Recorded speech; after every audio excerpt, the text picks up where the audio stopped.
Hello प्यारे बच्चों, आप सभी का आपका अपने YouTube चैनल यूपीएससी वाला ज्ञान में ढेर सारा स्वागत है। प्यारे बच्चों, मैं हूँ आलोक सिंह। बच्चों, प्रश्नावली 1.3 का क्वेश्चन नंबर 3 आज को हम डिस्कस करेंगे।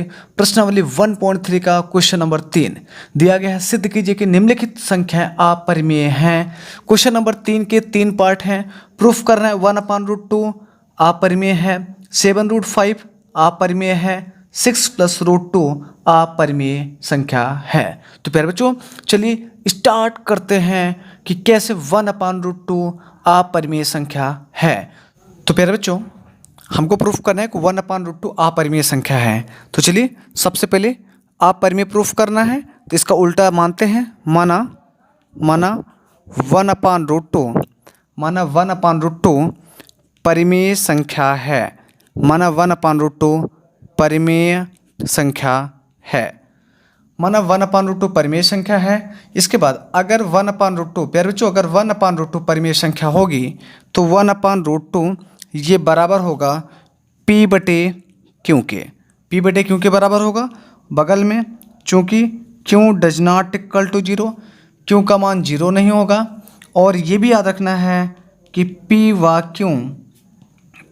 Q सहअभाज्य हैं। P व Q सहअभाज्य हैं। सहअभाज्य का मतलब P व Q का जो HCF होगा 1 है। ठीक है, तो चलिए प्यारे बच्चों ध्यान से देखिएगा। अब मैं दोनों पक्षों का व्युत्क्रम कर रहा हूँ।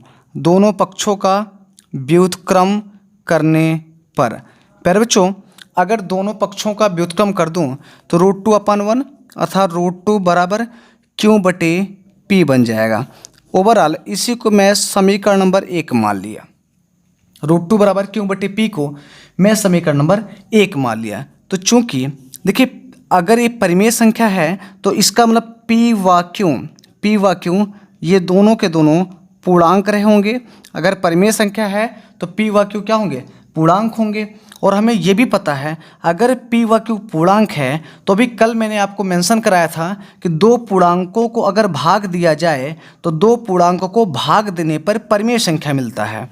इसलिए Q बटे जो P है, Q बटे P जो है एक परिमेय, इसलिए Q बटे P एक परिमेय संख्या होगी। इसलिए Q बटे P एक परिमेय संख्या होगी। तो प्यारे बच्चों, हमने देखा कि Q बटे P एक परिमेय संख्या होगी, तो परंतु यहाँ पे लिखना पड़ेगा परंतु समीकरण 1 से Q बटे P बराबर है √2, जो कि एक अपरिमेय संख्या है, जो कि एक अपरिमेय संख्या है।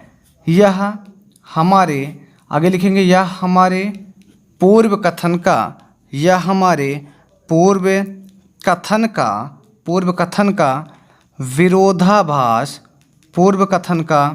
विरोधाभास है। अतः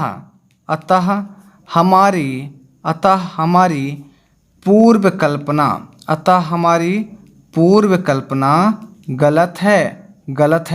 फिर बच्चों समझिएगा फिर से, यहाँ पे परंतु समीकरण 1 से Q बटे P बराबर √2 के है। हमें पता है कि √2 जो है एक अपरिमेय संख्या है। तो अगर ये अपरिमेय है, ये परिमेय है, तो पॉसिबल है नहीं कि एक अपरिमेय एक परिमेय हो। इसलिए यह हमारे पूर्व कथन का विरोधाभास है। मैंने पहले माना था ये परिमेय संख्या है, तो विरोधाभास हो गया। अतः हमारी पूर्व कल्पना गलत है, जो मैंने माना था कि परिमेय संख्या है। अतः 1/√2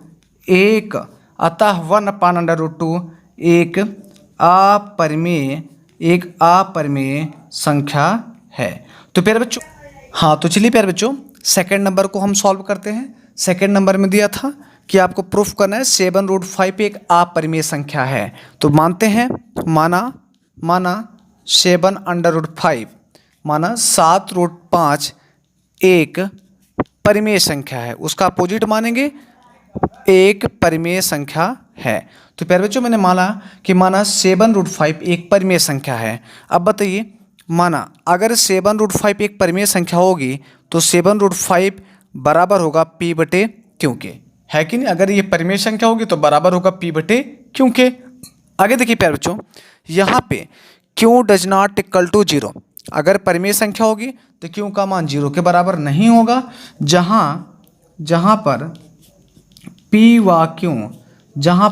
व Q सह अभाज्य हैं, जहाँ पर P व Q सह अभाज्य हैं। तो प्यारे बच्चों, अब यहाँ से मैं √5 बराबर निकालूं तो P बटे 7 को नीचे ले आऊँगा तो 7 क्यों हो जाएगा। तो प्यारे बच्चों, मैं इसी को समीकरण नंबर फर्स्ट मान लिया। बहुत ही ज़बरदस्त तरीका है, एक ही तरीका से मैं बता रहा हूँ, अच्छे से समझिए। मैंने इसी को इक्वेशन नंबर फर्स्ट मान लिया। प्यारे बच्चों, अगर ये परिमेय संख्या थी तो चूंकि अलग अलग P व Q, ये दोनों के दोनों P व Q ये क्या थे, पूर्णांक है। अब मैंने आपको बताया था अगर P व Q पूर्णांक है तो ये P और Q जब दोनों पूर्णांक हैं, इसलिए P बटे 7 क्यों दो पूर्णांकों का जो भाग होता है वह एक परिमेय संख्या होती है, इसलिए P बटे 7 क्यों एक परिमेय संख्या होगी, इसलिए P बटे 7 क्यों एक परिमेय संख्या होगी। प्यारे बच्चों, अब ध्यान से देखिएगा, अब P बटे 7 क्यों एक परिमेय संख्या होगी, परंतु समीकरण 1 से P बटे 7 क्यों बराबर दिया गया √5 के, और हमें पता है √5 एक अपरिमेय संख्या होती है और P बटे 7 क्यों परिमेय है। तो अब अपरिमेय बराबर तो हो नहीं सकता, तो P बटे 7 क्यों बराबर √5 यहाँ लिखूंगा, जो कि एक अपरिमेय संख्या है, जो कि एक अपरिमेय संख्या है। यह आगे लिखूंगा, यह हमारी पूर्व कथन का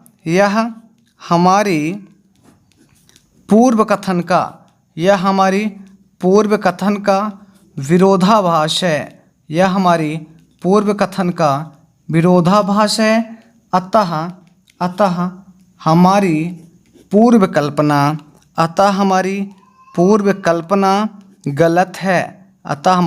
कल्पना गलत है।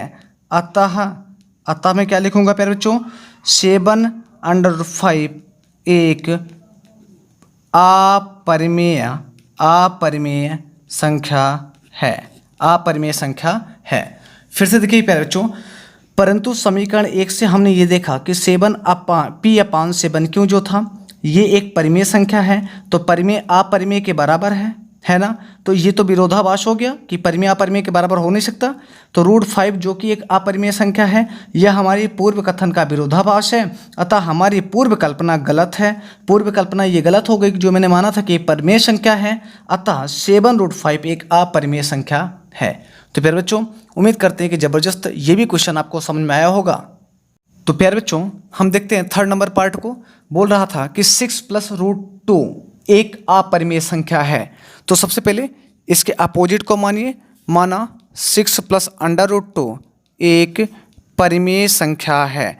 जब अपरिमेय बोले तो हम अपोजिट मानेंगे कि माना 6 + √2 एक परिमेय संख्या है। तो प्यारे बच्चों, अब तो आपको पता है अगर ये परिमेय संख्या है तो फिर क्या हो जाएगा, माना 6 + जो √2 है ये बराबर हो जाएगा P बटे Q के। P बटे Q के बराबर हो जाएगा क्योंकि परिमेय संख्या है। और हम बगल में लिख सकते हैं क्या कि Q does not equal to 0, जहाँ P व Q सह अभाज्य हैं, सह अभाज्य का मतलब P व Q के HCF क्या होगा, 1 होगा। अब प्यारे बच्चों ध्यान से देखिएगा, ये 6 + √2 बराबर में P बटे Q है। मैं क्या करता हूँ, √2 को यहीं रहने दो, √2 बराबर P बटे Q, 6 उधर जाएगा -6 हो जाएगा। प्यारे बच्चों, इसके बाद ध्यान से देखिएगा, मैं यहाँ पे नीचे एक मानता हूँ तो √2 बराबर एलसीएम लूँगा तो क्यों एलसीएम आएगा, ऊपर P - 6 क्यों आएगा। अब ओवरऑल इसको मैं समीकरण नंबर 1 मान लेता हूँ। प्यारे बच्चों, हमें पता है चूँकि P व Q ये क्या है भैया, पूर्णांक है। P व Q क्या है, पूर्णांक है। अब बताइए यहाँ पे एक पूर्णांक की और ये ओवरऑल P - 6 क्यों एक पूर्णांक, अगर P व Q पूर्णांक है तो P - 6 क्यों एक पूर्णांक आएगा। तो अब बताइए ये भी पूर्णांक नीचे वाला भी पूर्णांक, तो दो पूर्णांकों का भाग एक परिमेय संख्या होती है। तो इसलिए p-6q बटे q एक परिमेय संख्या है, एक परिमेय संख्या है, एक परिमेय संख्या है।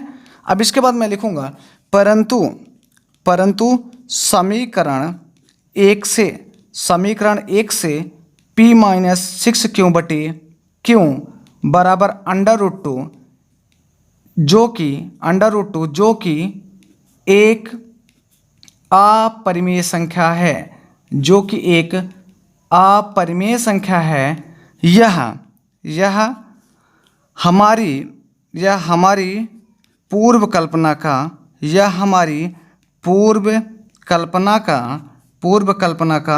विरोधाभास, यह हमारी पूर्व कल्पना का विरोधाभास है, यह हमारी पूर्व कल्पना का विरोधाभास है।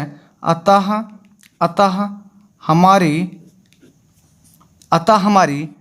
पूर्व कल्पना गलत है, अतः हमारी पूर्व कल्पना गलत है। अतः 6 + √2 एक अपरिमेय संख्या है, 6 + √2 एक अपरिमेय संख्या है। प्यारे बच्चों ध्यान से देखिएगा, समीकरण 1 को मैंने देखा तो परंतु समीकरण 1 से p-6q बटे q ये बराबर √2 के है। √2 को हम जानते हैं जो कि एक अपरिमेय संख्या, ये अगर परिमेय ये अपरिमेय तो पॉसिबल नहीं कि एक परिमेय एक अपरिमेय हो, तो जो कि एक अपरिमेय संख्या है। यह हमारी पूर्व कल्पना के स्थान पे कथन भी लिख सकते हो, पूर्व कथन का विरोधाभास हो गया। मैंने माना था कि परिमेय संख्या पूर्व कथन का विरोधाभास हो गया, अतः हमारी पूर्व कल्पना गलत है, अतः 6 + √2 एक अपरिमेय संख्या है। तो प्यारे बच्चों उम्मीद करते हैं कि ज़बरदस्त तरीके से ये भी क्वेश्चन समझ में आया होगा। बच्चों अगर आपको ये सेशन जो मैं डेली आपको नेट हाई स्कूल की वीडियो NCERT पूरे एक क्वेश्चन की नेट 4 बजे जो अपलोड हो रही है, अगर ये सेशन आपको ज़बरदस्त लग रहा हो तो प्यारे बच्चों कमेंट बॉक्स में ज़रूर बताएं, ताकि हम आपको इसी तरीके से और इससे अच्छा बेहतर तरीके से मैं आपके साथ हमेशा जुड़ा रहूं। तो आज के लिए जय हिंद।